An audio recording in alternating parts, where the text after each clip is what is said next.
This is one of South Africa's most famous cut flowers. It's Serruria florida, or the blushing bride. Now in season, they're readily available in all the major flower shops, and you get them in different shades of colors, from white to almost a dark pink. But in nature, and where the species originated, like this one here, they are extremely rare. They were first discovered by Mr. Carl Thunberg in 1773, and after that they were thought to be extinct, and for hundreds of years nobody has seen any.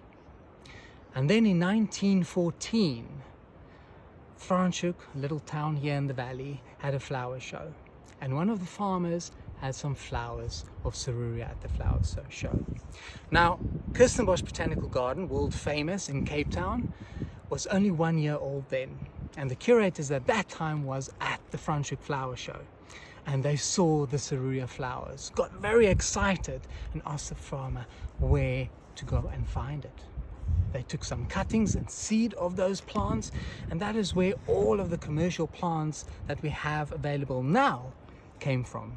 Kirstenbosch made them accessible.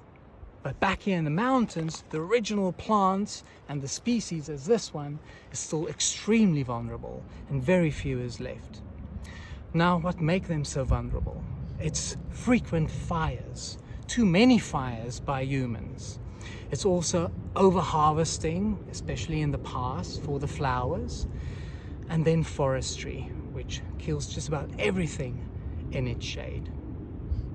There's an interesting story about Serruria as well.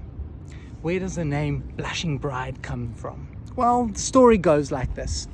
It says the French Huguenots that were here in the valley in the olden days, when some of the farmer boys were going to propose to one of the girls, well, his girlfriend, he would take a Serruria and put it in his lapel. And then everybody knew that he's going to propose to the bride. Except the bride didn't know. So when he approached her with a flower of the Serruria in her lapel, she knew what was going to happen, and she blushed. And that's where the name came from, Blushing Bride. It's a very easy plant to grow in your garden. It's commercially available, like I said, in many colors. It grows very quickly from seed. From a seedling to flowering plant is only 15 months. And they last not that long, for about 3 to 4 years in your garden. Do not disturb the roots. They don't like too much competition as well. But what a stunning flower. And the smell is like jasmine. It is an absolute jewel of the Cape fynbos.